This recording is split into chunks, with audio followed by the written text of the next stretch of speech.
Bonjour, bienvenue dans cette toute première vidéo où nous allons ensemble apprendre à manipuler un peu l'outil PFSense. Bon, PFSense c'est quoi? C'est juste un outil open source qui permet de faire certaines configurations assez pratiques dans le domaine de l'entreprise. Donc, généralement les gens l'utilisent, c'est un outil open source. Vous avez toutes les descriptions sur le site officiel directement de PFSense. Et voilà, on peut, grâce à ça, faire des règles OpenVPN, IPsec, ça sert de pare-feu, ça sert de firewall, etc. Donc, ce qui nous intéresse aujourd'hui, nous allons ensemble apprendre à mettre en place un tunnel OpenVPN. C'est quoi un tunnel OpenVPN? C'est juste un tunnel qui permet de relier deux sites. Imaginons vous avez deux sites que vous voulez faire connecter, vous voulez les faire communiquer de manière sécurisée. Alors, vous aurez probablement besoin d'un outil comme pfSense pour pouvoir créer un tunnel entre vos deux sites et pouvoir acheminer le trafic de l'un vers l'autre. Et généralement, ces tunnels que vous créerez seront certifiés ou seront chiffrés par un certificat TLS, qui sera le cas ici, où nous allons faire un tunnel VPN, où nous allons le chiffrer avec une clé TLS. Donc, pour que le tunnel puisse créer, il va falloir naturellement déterminer les instances. Donc, il nous faut une instance client et une instance serveur.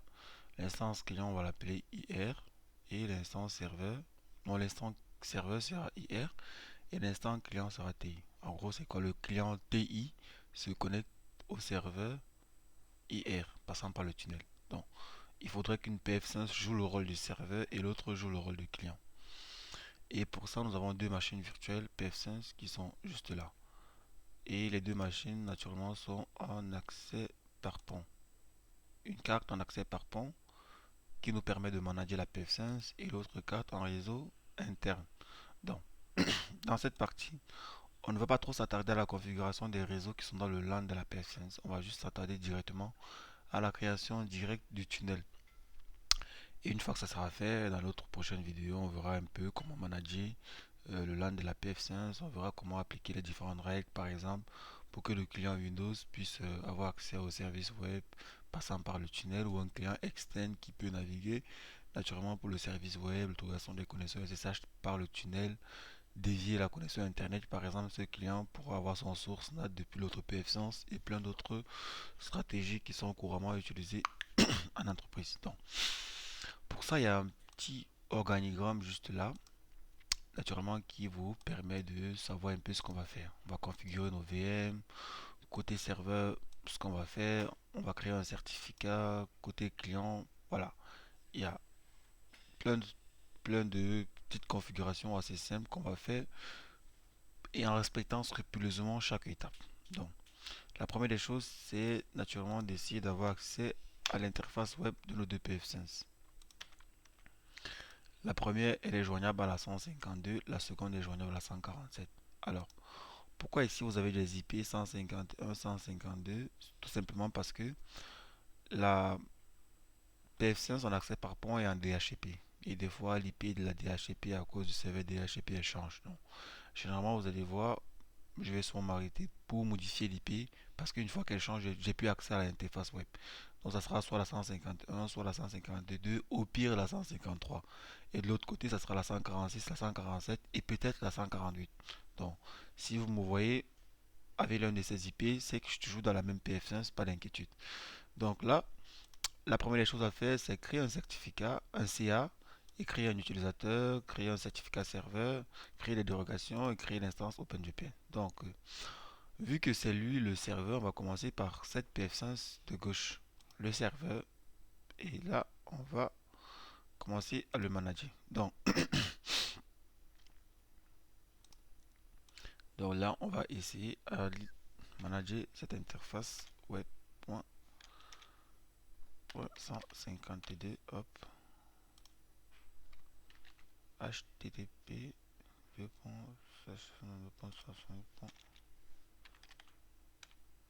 voilà, les identifiants. Les identifiants, j'ai pas changé, c'est les mêmes, c'est les trucs par défaut. Donc, pour créer le CA, on vient là, Set Manager. Le CA, il est là, hop, un petit plus. Le CA, on va l'appeler CA IRTI. Alors pourquoi je donne ce nom? Voilà, c'est un nom random, vous pouvez donner le nom que vous voulez, ça change rien. Et créer CA. Et le CA c'est quoi? C'est lui qui permet de signer les certificats qui seront utilisés dans notre infra. Donc il faut un seul CA pour les deux PF5. Donc le CA qui est créé ici, après il sera importé de l'autre côté. Pas besoin de créer deux CA. Et c'est le CA qui générera la clé publique qui permettra naturellement euh, au client de pouvoir se connecter. Bon, au niveau d'ici, la taille de la clé, je peux la laisser. L'algorithme de chiffrement, pas de souci. Le nombre de jours, voilà, par défaut. Le pays, ouais, je vais prendre par exemple AD. Là, AD, AD, AD, AD. Et là, hop, le nom common name est identique au nom de départ. Donc là, je fais un save. Le CA, il est créé. Une fois le CA créé, je peux l'exporter directement avec cette petite flèche là. Vous l'avez, export CA. Une fois que vous l'exportez, elle arrive là. Donc, export CA, ça c'est fait. Maintenant, je vais au niveau des certificats, on va créer un certificat serveur. Vu que le client viendra se connecter sur le serveur. Là, nous sommes toujours sur la PF5 de gauche. Donc, là, on va créer notre certificat. Là, c'est ici qu'on crée le certificat. Il faut bien faire la différence entre le CA et le certificat. Le CA, c'est l'autorité de certificat. Et le certificat, c'est voilà, c'est un certificat serveur qui dépend de l'autorité de certificat. Par défaut aussi, vous avez une autorité un certificat qui est déjà là, un certificat web qui est auto-signé. On ne peut pas faire de configuration avec un certificat qui est auto-signé. Le tunnel, il ne va pas accepter ça. Donc, là, on va créer notre certificat serveur qui est juste là. Et vu que le serveur c'est IR, je vais l'appeler IR serveur. Voilà, juste comme ça, IR serveur. Et on va mettre secret. Donc, automatiquement, il est directement signé par notre autorité de certificat qu'on a créé au départ. Et la taille, elle me correspond. Et là, on peut laisser sur serveur. Donc, le nom de départ, je mets le même nom qu'à l'arrivée. Comme on est, hop, c'est fait. Parfait. Si on vérifie là, on a serveur certificate. Il est signé par l'autorité de certificat CAIRTI. Donc là, c'est parfait. Ce qu'il faut faire en deuxième position également, c'est créer un certificat client. Un certificat client pour qui? Pour notre client d'à côté, qui sera notre TI PF5. Donc, je vais l'API TI user. Là, create certificat. Pareil ici, je vérifie bien qu'il est bien matché avec user. Il est directement signé par notre autorité de certificat jusqu'ici. Pas de souci. Le reste des informations reste par défaut. Parfait. Et je fais un save. Nickel. Et si on vérifie bien, le TI user il est là, il est signé par notre autorité de certificat. Bon, le serveur il ne change pas. Il est pour la PF5 de gauche, mais le client, le serveur, c'est pour cette PF5. Donc, elle ne change pas. Le client, par contre, c'est pour l'autre PF5. Donc, il faudrait transférer dans ce client vers l'autre PF5. Pour cela, on doit télécharger pour le client son certificat qui est là. Là, c'est export certificat client. Et on doit aussi exporter sa clé. Donc, si on regarde là, on a le certificat du client TI user et la clé du client qui est là. Donc, techniquement, une fois que ça c'est fait, on a déjà respecté l'étape suivante, créer un CA, créer un certificat utilisateur, créer un certificat serveur. On a exporté le certificat utilisateur, on a exporté le CA, on a exporté la clé de l'utilisateur. La dérogation, ça on va laisser pour le moment. Et là, tout ce qui nous reste à faire de ce côté, c'est juste créer l'instance OpenVPN. C'est tout. Donc, l'instance et exporter la clé. Donc, l'instance OpenVPN, comment est-ce qu'on fait pour la créer? Cette instance OpenVPN qui va permettre de créer une interface virtuelle OpenVPN de type serveur sur laquelle viendra se connecter euh, naturellement notre client. Donc à ce stade où il y a la point 1, on crée une instance OpenVPN qui va être le début de notre tunnel serveur en attente d'une quelconque connexion. Donc pour créer cette instance, on vient là dans VPN, OpenVPN et là il faut bien faire attention ici de créer l'instance niveau serveur. Vu que nous sommes sur cette PF5, l'instance doit être au niveau du serveur. Et on valide. Là, on peut laisser peer to peer de proche en proche, UDP parfait pour le tunnel, le protocole pas besoin, le WAN pas besoin, la description on peut l'appeler par exemple serveur site to, to site. Ici au niveau de la clé TS, vu que le tunnel sera chiffré, il nous demande d'activer l'authentification TLS des paquets. Naturellement. Et il nous propose ici de générer automatiquement une clé. Si par exemple on a notre propre clé qui est là, qu'on souhaite par exemple utiliser, on peut la mettre là directement. Mais si on n'a pas de notre propre clé, on peut très bien demander à PF5 de nous générer automatiquement une clé. C'est ce qu'on va faire. Automatiquement, notre instance OpenVPN est également signée par la même autorité de certificat qu'on a créé au départ. Et là, il faut faire très attention au niveau du serveur certificate ici. Il ne faut pas prendre le certificat par défaut. Il faut prendre notre certificat qu'on a créé qui est là, IR serveur. Au niveau de la taille, je préfère 2048. Au niveau, voilà, on peut laisser par défaut ici. Vous voyez bien, c'est client plus serveur. Il y a plusieurs architectures qui sont là. Il y a les intermédiaires.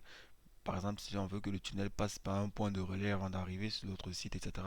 Mais on n'a pas besoin de ça pour le moment. Ce qui nous intéresse, c'est one client plus un serveur. Donc, au niveau ici, IPv4 du tunnel, on demande l'IP de notre tunnel qu'on a choisi, par exemple ici qui sera la 192.168.0.100 en slash 30. Alors, pourquoi en slash 30? Tout simplement parce que slash 30 autorise 4 IP avec un maximum de 2 utilisateurs. Non, on est sûr que il, y a- il existera uniquement 2 IP qui pourront se connecter. La point 1 et la point 2, pas plus. Parce que les deux autres IP sont réservés, comme vous le savez. Et là, un attaquant naturellement ne pourra pas se connecter à notre VPN en attribuant une autre IP à sa machine. Bon, techniquement parlant, oui.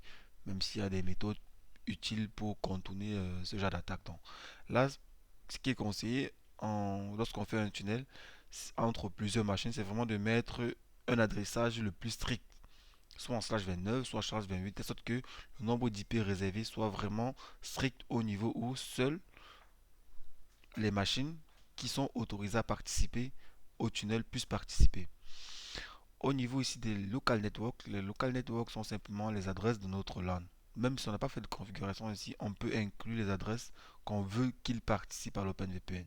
Donc, dans notre cas, si par exemple ici on avait par exemple, je sais pas, la 10.10.100.100, le réseau par exemple de Chantal Laconta, qu'on ne veut pas qu'elle participe à l'OpenVPN, on peut très bien ne pas l'inclure dans notre configuration et ainsi elle ne pourra pas participer à l'OpenVPN, elle ne saura même pas que le tunnel existe parce qu'elle ne sera pas incluse dans les configurations. Donc ici en local network, on peut soit regrouper tout ça dans un slash 16 ou un slash 15 ou on peut regrouper les IP un à un.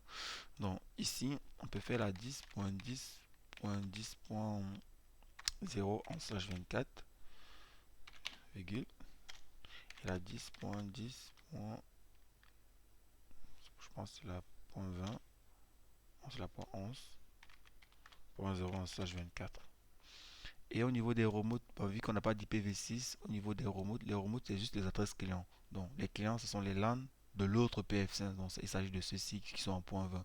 Donc je peux regrouper tout ça avec un slash 16. Je sais, c'est un peu, voilà, c'est pas très sécu, mais vu que nous sommes juste dans un environnement de test, le slash 16, il autorise un nombre incalculable d'IP. Donc, mais néanmoins, c'est juste aussi une façon de vous montrer qu'on peut très bien soit mettre chaque réseau ou les globaliser en un seul réseau. Donc ici, c'est la 10.10. On aurait pu être la 10.10.20.0 slash 24.21 slash 24, mais je globalise tout ça dans un slash 16. Donc, ici, il n'y a plus grand chose à faire. Par rapport à ça, on a le tunnel qui est créé, on a le CA qui est fait, on a la clé TLS qui est générée automatiquement, le serveur qui a été sélectionné, la taille du chiffrement, le tunnel qui est choisi et normalement on peut faire un save. Donc là, on a notre instance serveur qui est créée. Si on jette un coup d'œil dans notre instance serveur, en jetant un coup d'œil dans notre instance serveur, on va se rendre compte que PF5 a généré notre TLS key automatiquement. Donc cette TLS key sera transférée naturellement dans l'autre PF5 pour pouvoir chiffrer le trafic. Donc à ce stade ici on a tout fait. Donc à ce stade nous sommes là, exporter la clé TLS, elle est là. Donc On va donc revenir dans côté client. Le client qui est la PF5 de droite. On va essayer de la manager également en HTTP 2.162.146. Hop. Bon, là, là, nous sommes à 146, mais le DHCP sûrement il est déjà passé en 147. Donc, si on vérifie, là, on a bien la 147. En actualisant, il est passé en 147. Donc, voici également le passer en 147. OK. Donc, côté client, qu'est-ce qu'il faut faire ici? Exactement la même chose. Exactement la même chose côté client. Qu'est-ce qu'il faut faire? Ici, côté client, il faut importer le CA. Donc, l'autorité de certificat doit être le même d'un côté, dans les deux PF5. Donc, vu que nous avons déjà créé l'autorité de certificat côté serveur, on va l'importer chez le client. Il faudra aussi importer le client et sa clé.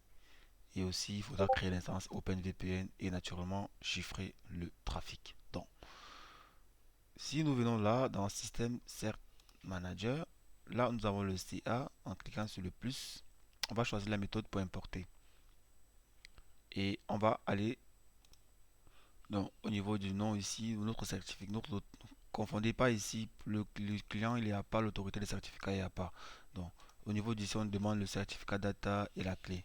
La clé, elle est facultative. Pas besoin, c'est pas nécessaire de mettre. Au niveau du nom aussi, on peut mettre le nom qu'on veut, mais on va mettre le même nom qu'au départ. CAIRTI. C'est vraiment aléatoire le nom. Là, on peut l'ouvrir avec un bloc-notes. Et là, il me demande. Là, on devant. Voilà. Le CA, on le met là. Hop. Et on save. Là, il a été importé. Au niveau des certificats, on va juste importer le certificat du client. Pas besoin du serveur, on n'a pas besoin du serveur. Ici, par défaut, il y a déjà un certificat qui est auto-signé qui est là, mais là, on s'en fout. On va créer le nôtre pour notre client. Pareil ici, on va peut-être l'appeler TI client. Et puis là, on va mettre d'abord le certificat de notre client qui est là. Hop. Et puis, on mettra sa clé.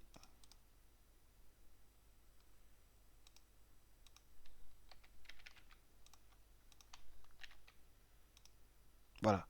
Donc, côté client, on importe le CA, l'autorité des certificats, et on importe notre client. Rassurez-vous bien que notre client, il est signé par notre CA.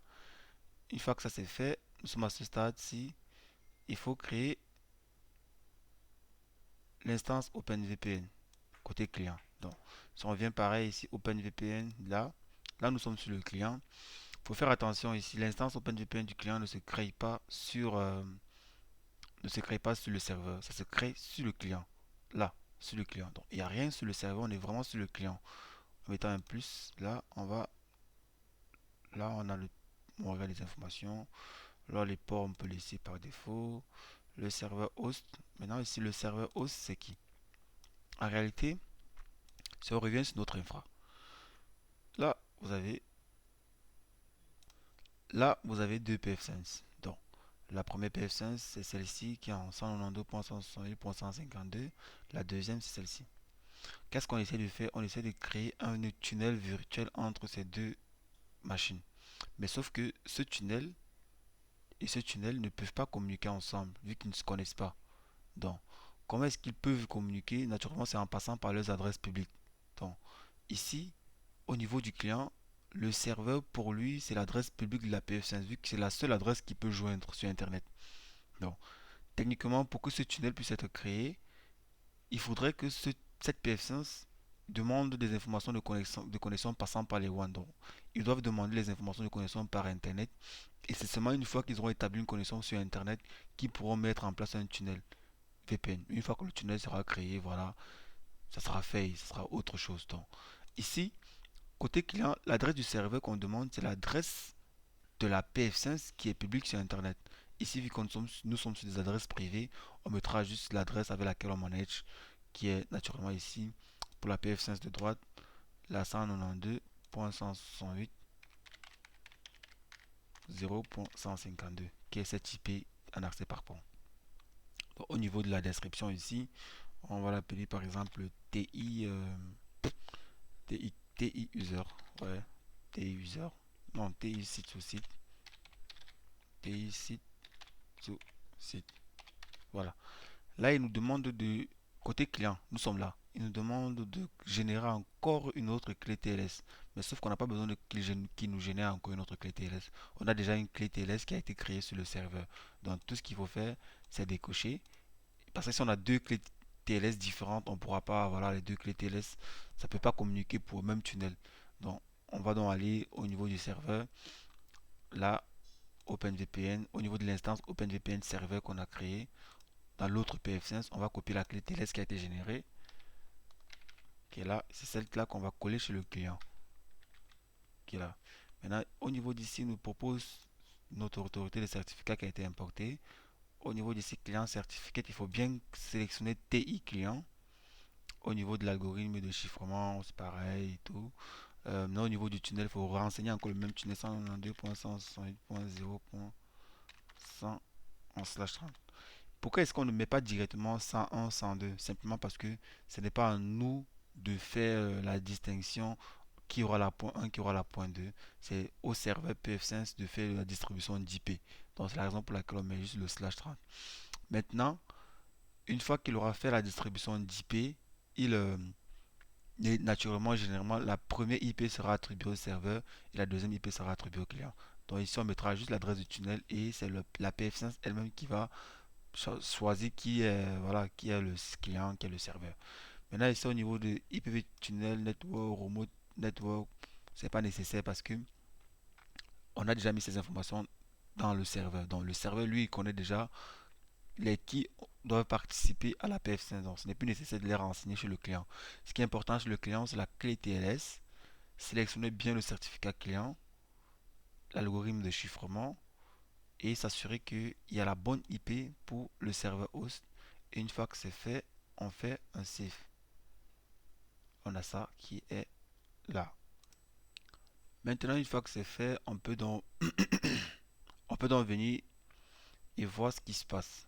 Donc, là, si on fait sur OpenVPN, on va sur OpenVPN statut, je pense ici. Ouais, statut OpenVPN. On se rend compte qu'on a le site UDP, il est down. Donc, si on va ce côté serveur, statut OpenVPN, lui aussi, il est même pas on. Donc, si on essaie de démarrer le client, parce que c'est le client qui établit une connexion avec le serveur, si on essaie de le démarrer pour voir ce qui se passe, bon, là il est passé je crois qu'on doit passer en quoi 146. Ah non, ça va. Là il est running, running, running, running. Mais ici, qu'est-ce qui se passe? Ici, si on check un peu les logs, on va se rendre compte que là il y a un warning. Donc, là il essaie de faire une connexion, mais il n'arrive pas. Donc, si on regarde encore ici dans le statut OpenVPN, il n'arrive pas toujours à se connecter. Pareil ici, il n'arrive pas à se connecter. Pourquoi il n'arrive pas à se connecter? Simplement parce que les deux PF5 ne se connaissent pas, mais ils sont joignables sur Internet grâce à leur adresse, comme ils sont en accès par pont sur le même réseau. Sauf que la PF5 de gauche ou de droite n'a pas encore été informée de ce qu'elle va faire de son interface qu'elle vient de créer. Donc, il faudrait dire à la PF5 d'autoriser le trafic, tout le trafic qui vient de là, dans son interface OpenVPN. Si on ne lui informe pas que le trafic qui vient de là doit être acheminé dans son interface OpenVPN, par défaut, un firewall bloque tout. Donc, il faudra naturellement créer une règle qui autorise la PF5 à laisser passer le trafic dans son tunnel. Donc, si on vient là, par exemple, c'est ici au niveau des règles que j'ai tantôt mis ici. Donc, si on vient côté serveur, on va créer la même règle de gauche et de droite. Côté serveur, firewall rule. Là, on a donc une nouvelle règle one qu'on doit créer. Donc, la règle one, on choisit le protocole. On prendra de l'UDP parce qu'on a fait notre tunnel en UDP.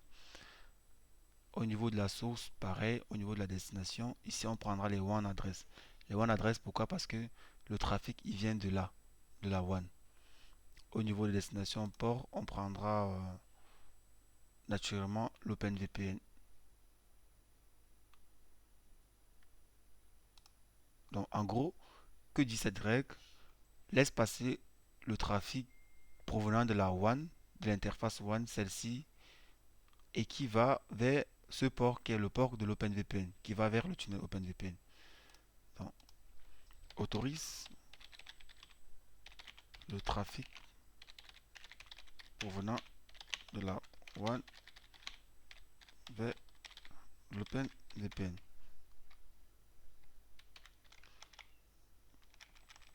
Provenant de WAN vers l'OpenVPN. Donc, en gros, cette règle autorise le trafic qui vient de là vers l'OpenVPN.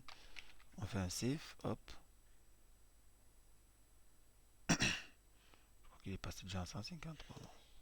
Là, on est en 152. Bon, là, ma machine, elle est déjà passée en 153. Donc, on va devoir encore retaper encore le DHCP pour passer en 153. HTTP 2.6.2.152. Donc, on va réécrire notre règle encore. Firewall role. Voilà, la règle est partie, on n'a pas pu sauvegarder. Donc, autorise, c'était quoi déjà? C'est UDP, hop. Au niveau des adresses, ici c'est one address. OpenVPN, hop. Voilà, on save, on apply la règle. Maintenant, on va créer la même règle dans l'autre pf5, firewall role. Là aussi, je crois qu'elle est passée en 146 aussi. C'est un peu chiant, mais bon. HTTP 2.6.2.168.0.146. Firewall role. Un petit plus. Même chose, le protocole c'est de l'UDP.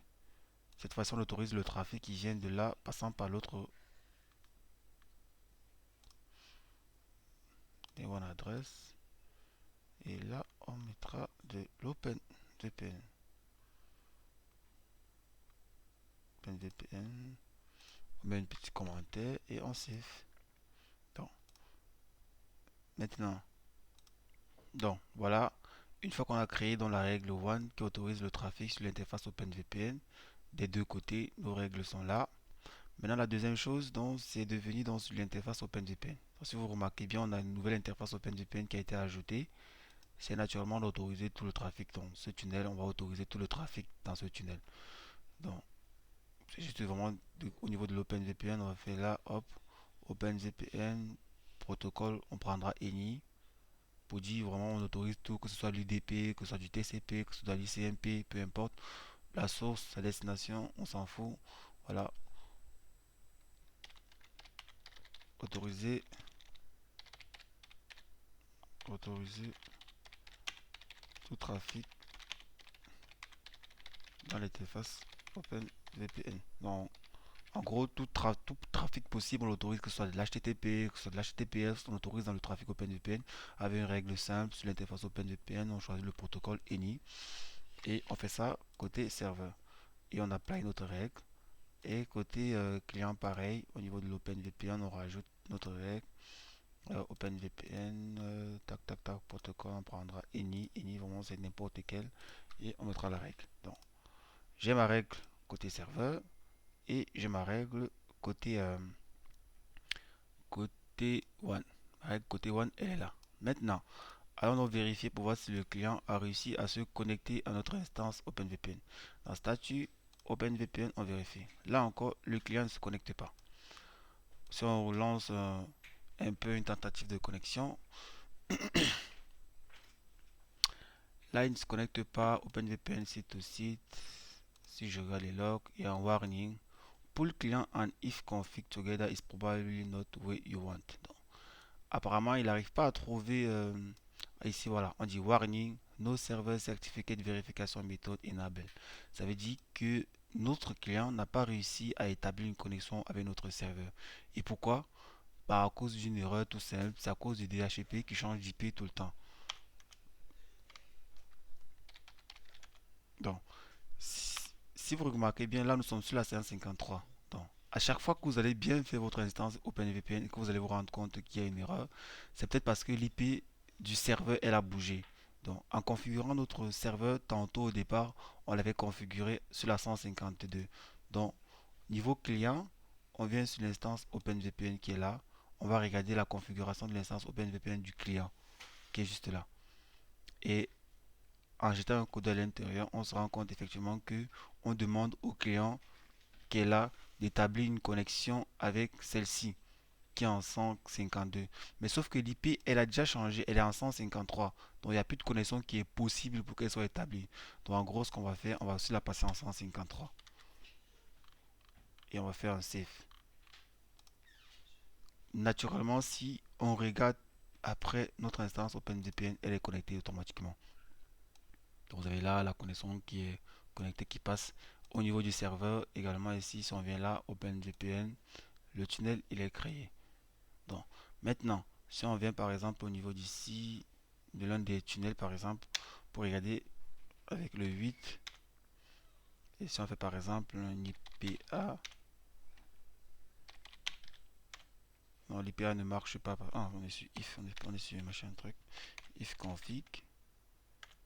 Voilà, vous vous rendez compte qu'on a bien la 192.168.0.101 qui pointe vers la 192.168.0.102. Ça veut dire que notre serveur IRPF5, il a pris la 101 et le client a pris la 102. Donc, si on vérifie chez le client, en mettant le 8 par exemple, encore là, if config, on voit bien que le client, lui, il a pris la 102 et le serveur, il a pris la 101. Donc, c'est encore vérifiable graphiquement.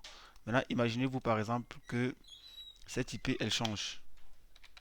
Par exemple, pour cette IP, elle change. Là, ça, c'est la 153. Donc, si l'IP du serveur venait à changer dans vos configurations, par exemple, il passe par exemple à 152, n'hésitez pas à venir vérifier l'instance OpenVPN du client. Il faut toujours adapter la configuration parce que par exemple, si cette IP, si tu la passes par exemple en, on va dire en 100, par exemple, non pas en 100, peut-être en 200, par exemple, et que je fais un save, automatiquement on perd la connexion VPN. Si je mets ici en statut OpenVPN, le client perd sa connexion parce qu'il ne peut plus établir de connexion vu que l'IP n'existe pas. Il ne peut qu'établir une connexion avec l'IP public de l'autre PF5.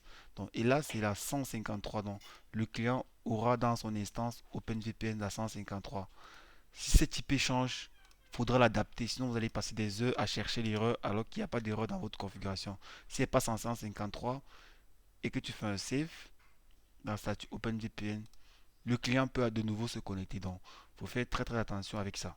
Donc, voilà, nous arrivons à la fin de cette vidéo. Ça nous a pris 35 minutes. J'espère avoir été assez précis. Bon, je n'ai pas testé les règles de ping, je n'ai pas testé grand chose, je n'ai pas vraiment évolué. Là, on a juste appris directement de voler à créer l'instance OpenVPN, à mettre en place un VPN site to site. Naturellement, ici, les règles que j'ai créées sont un peu, la règle, elle est un peu, voilà, autoriser tout le trafic n'est pas généralement une bonne solution.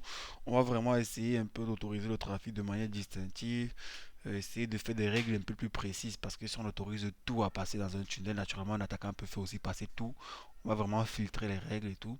Mais l'idée générale était ici vraiment de pouvoir créer de manière simple un tunnel VPN entre deux sites et chiffrer naturellement la communication par un certificat TLS. Bon, pas une clé TLS parce que on peut aussi faire aussi un tunnel et procéder par clé partagée. Mais voilà, ce n'est pas une très très très bonne pratique, mais aussi ça marche. Donc, dans la prochaine vidéo que je vais peut-être appeler part 2 parce que là nous sommes à part un, à part 2 on va plus s'intéresser un peu au management du LAN. On va voir un peu comment est-ce que la PF5 peut manager son LAN. Par exemple, elle peut autoriser ceux qui sont à l'extérieur à avoir accès à des connexions SSH. Elle peut autoriser par exemple ceux clients Windows à pouvoir surfer sur Internet passant par le tunnel. Donc, non seulement ce client Windows n'a pas de connexion Internet, il ne passera pas par la PF5 pour aller avoir accès à Internet, mais son, tous ses requêtes ICMP ou toutes ses requêtes TCP, UDP seront redirigées dans le tunnel où il pourra avoir accès à Internet, par exemple passant par la WAN. C'est par exemple, c'est généralement ce qui se passe chez les administrateurs ou chez les gens, voilà, les hautes personnalités qui, lorsqu'ils se déplacent Généralement, ils passent par un PF5 et leur connexion Internet est redirigée vers un serveur plus sûr ou un endroit plus sécurisé pour qu'on puisse pas intercepter les requêtes ou les échanges qu'il fait. On pourra aussi voir comment un client comme celui-ci peut naturellement se connecter en SSH sur un serveur, par exemple, ici, ou pour avoir accès à Internet ou à un service privé qui est hébergé de l'autre côté.